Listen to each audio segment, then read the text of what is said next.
কখনো কি তোমার মাথায় কোশ্চেন আসছে যে একটা অন্তর্বৃত্ত আঁকতে কেন আমাদের কোণের সমদ্বিখণ্ড আঁকতে হচ্ছে?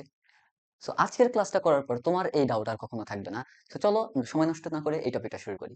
সো এখানে খেয়াল করো যে এবিসি যে আমাদের ত্রিভুজটা আছে, এ বি সি। সো এই ত্রিভুজের আমরা একটা অন্তর্বৃত্ত আঁকছি। সো এখন কথা হচ্ছে এই অন্তর্বৃত্ত আঁকার কনসেপ্টটা কিরকম, যে আমাদের এখানে যে অ্যাঙ্গেলটা আছে এই অ্যাঙ্গেলটাকে সমান দুই ভাগে ভাগ করতে হয়। অর্থাৎ অ্যাঙ্গেলকে সমান দুই ভাগে কেমনে ভাগ করতে হয়, একই ব্যাসার্ধ নিয়ে বৃত্ত চাপাতে হয়। আগের ক্লাসে নিশ্চয়ই করছো এটা।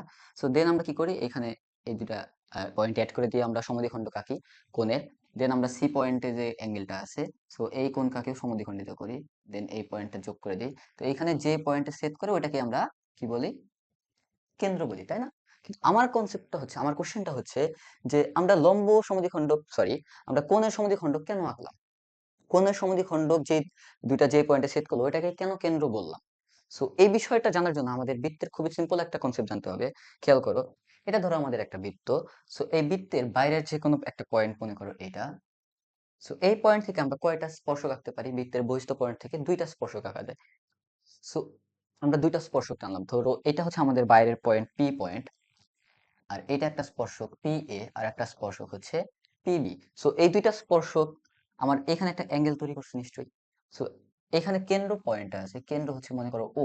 সো আমরা যদি পি এবং ও পয়েন্ট অ্যাড করে দিই, পি ও, তো এখানে খেয়াল করো আমরা ও এ এবং ও বি এই দুটাও যদি অ্যাড করে নিই, তাহলে এখানে কি হবে, দুটা ত্রিভুজ তৈরি হবে। সো এখানে যেহেতু আমাদের একটা স্পর্শক আর ও হে হচ্ছে আমাদের ব্যাসার্ধ, আমরা জানি কি স্পর্শক এবং ব্যাসার্ধগামী যে রেখাংশ এটা পরস্পর লম্ব হয়। সো এই কোণটা 90 ডিগ্রি এবং এই কোণটাও কত হবে ভাইরা, 90 ডিগ্রি। সো ত্রিভুজ পি এ ও আর পি বি ও, এই দুইটা ত্রিভুজের কি কি সমান খেয়াল করো তো। ত্রিভুজ পি এ ও ও ত্রিভুজ পি বি ও, এই দুটা ত্রিভুজে আমার ও এ এবং ও বি সমান। So O A is equal to O B. Okay. So আমাদের কেন এই দুটা সমান, কারণ একই বৃত্তের ব্যাসার্ধ। আবার খেয়াল করো, আমাদের পিও কি সাধারণ বাহু। So PO is equal to PO. আবার এটা কি ছিল, সমকোণী ত্রিভুজ। তো সমকোণী ত্রিভুজ তার মানে কোনটা, এ কোণ 90, বি কোণ 90। সো এটাও যদি লিখে দিই, কোণ P A O is equal to কোণ পিবিও, এটা হচ্ছে 90 ডিগ্রি। তো তিনটা ইনফরমেশন সমান, দ্যাট ইজ এই দুটো আসলে সর্বসম ত্রিভুজ। তো সর্বসম ত্রিভুজের সবকিছুই সমান আসলে। দ্যাট মিন্স এইখানে যে অ্যাঙ্গেলটা আছে এই কোণটা যদি এক্স হয়, তাহলে এইখানে যে অ্যাঙ্গেল আছে ওইটাও আসলে এক্সই হবে। এই উপপাদ্যটা কিন্তু তোমরা আছে বৃত্তের অনুশীলনীতে পড়ে আসছো, যে আমাদের বহিস্থ কোনো বিন্দু থেকে যদি স্পর্শক টানা হয়, ওই স্পর্শ বিন্দুতে যে অ্যাঙ্গেলটা তৈরি হয় ওই অ্যাঙ্গেলকে আমাদের এই পিও রেখাংশ, অর্থাৎ কেন্দ্র এবং বহিঃস্থবিন্দুর সংযোগ রেখাংশ সমদ্বিখণ্ডিত করে। সো সেম জিনিস কিন্তু আমরা এখানে ইউজ করি। খেয়াল করো, এই যে বি পয়েন্টটা আছে, এই বি পয়েন্টটা আসলে এই বৃত্তের বাইরের একটা পয়েন্ট, অর্থাৎ বহিঃস্থ পয়েন্ট। আর এই বি এ এটা কিন্তু একটা স্পর্শক। বি এ আমার হচ্ছে ত্রিভুজের ক্ষেত্রে বাহু ছিল, কিন্তু বৃত্তের ক্ষেত্রে এটা একটা স্পর্শক।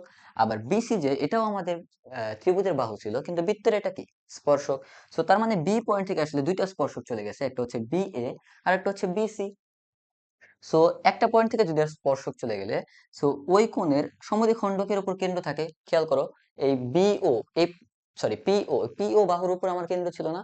পিও আসলে কি ছিল, পিও আসলে আমাদের এই কোণের সমদ্বিখণ্ডক ছিল। সো সেই সেই কারণেই কিন্তু আমাদের এই যে অ্যাঙ্গেলটা আছে এই অ্যাঙ্গেলটাকে সমান দুই ভাগে ভাগ করতে হয়েছে। এই অ্যাঙ্গেলটাকে সমান দুই ভাগে ভাগ করলে যে রেখাটা পাই, এটা হচ্ছে আমাদের সমদ্বিখণ্ডক রেখা, এর উপর কোথাও না কোথাও কেন্দ্র থাকবে। সেম কারণে দেখো, এটা হচ্ছে আমাদের সি পয়েন্ট, বৃত্তের বাইরের একটা পয়েন্ট। তো সি পয়েন্ট থেকে দুইটা স্পর্শক গেছে, একটা হচ্ছে সিবি আর একটা হচ্ছে সিএ। সো একটা পয়েন্ট থেকে দুইটা স্পর্শক গেছে, দ্যাট ইজ এইখানে যে অ্যাঙ্গেলটা তৈরি হয়েছে, সো এই অ্যাঙ্গেলের সমদ্বিখণ্ডকের উপর কেন্দ্র থাকবে। দ্যাটস ওয়াই আমরা এই কোণকেও সমান দুই ভাগে ভাগ করতেছি। সো এই কোণকেও সমান দুই ভাগে ভাগ করছি। কিভাবে করতে হয় আগের ভিডিওতে দেখানো হয়েছে। সো সমান দুই ভাগে ভাগ করার কারণে যে রেখাটা পাইছে, অর্থাৎ সমদ্বিখণ্ডক রেখা, তার উপরে কেন্দ্র থাকবে। সো এই দুইটা সমদ্বিখণ্ডক রেখা যেখানে সেট করছে ওইটাকেই সেই জন্য আমরা বলতেছি কেন্দ্র। আশা করি খুব ইজিলি এটা তোমরা বুঝতে পারছো। সো কেন্দ্র আমরা পাইছি। এখন আমাদের কি লাগবে, ব্যাসার্ধ। একটা বৃত্ত আঁকানোর জন্য দুইটা ইনফরমেশন দরকার লিস্ট, সেটা হচ্ছে কেন্দ্র এবং ব্যাসার্ধ। সো কেন্দ্র তো আমরা পাইছি, ব্যাসার্ধ কিভাবে পাবো? যেহেতু এটা একটা স্পর্শক, সো স্পর্শকের উপরে আমাদের ব্যাসার্ধ অবভিয়াসলি লম্ব আকারে থাকবে। সো এই স্পর্শকের লম্ব আঁকতে হবে। সো এই রেখার লম্ব কিভাবে আঁকবো? সো এই রেখার লম্ব আঁকানোর জন্য আমরা কি করি, আমরা এই ও পয়েন্টকে কেন্দ্র করে এখানে একটা বৃত্তচাপ আঁকবো। সে ও পয়েন্টকে কেন্দ্র করে যে বৃত্তচাপ আঁকলাম, ওই বৃত্তচাপ এখানে আমাদের দুইটা পয়েন্টে সেট করছে, একটা এই পয়েন্ট আর একটা এই পয়েন্ট। সো সে এই দুইটাকে দুইটা নাম দিই। খেয়াল করো, এটা ধরো আমাদের কি পয়েন্ট, সে টু সে এটা এম পয়েন্ট আর এটা হচ্ছে এন পয়েন্ট। সো এই যে নতুন একটা বৃত্ত আঁকলা তুমি, এই বৃত্তের এম এন আসলে কি জ্যা না? সো এম এন যদি জ্যা হয়, ওটার এই বৃত্তের কেন্দ্র কিন্তু আমার আসলে এইটাই। সো এটা কেন্দ্র, আর এম এন হচ্ছে তোমার ওই নতুন বৃত্তের আসলে জ্যা। সো এই জ্যা এর লম্ব দ্বিখণ্ড কেন্দ্রগামী হবে অবভিয়াসলি। সো তুমি এই এম এন জ্যাকে লম্ব দ্বিখণ্ডিত করবা। লম্ব দ্বিখণ্ডিত করার সিস্টেমটা কি? এই পাশে একটা বৃত্তচাপ, ওইখানে কেন্দ্র করে একটা বৃত্তচাপ, এই পাশে পয়েন্টটা তো অলরেডি আছেই, দ্যাটস ওয়াই এখানে কোনো বৃত্তচাপ আঁকতে হচ্ছে না, কারণ এখানে তো বুঝতেইছো লম্ব সমদ্বিখণ্ড কেন্দ্রগামী হবে। সো এই পয়েন্ট আর এই পয়েন্ট যদি তুমি অ্যাড করে দাও, তাহলে যে রেখাটা পাইলা, এই রেখাটা অবভিয়াসলি এম এন জ্যা এর উপর লম্ব থাকবে। সো এম এন জ্যা এর উপর লম্ব পাই গেল, তার মানে এই যে পয়েন্টটা, এটা যদি তোমার ও পয়েন্ট হয়, আর এখানে যে পয়েন্টে সেট করছে এটা যদি ডি পয়েন্ট হয়, তাহলে এই ও ডি হচ্ছে তোমার অন্তবৃত্তের ব্যাসার্ধ।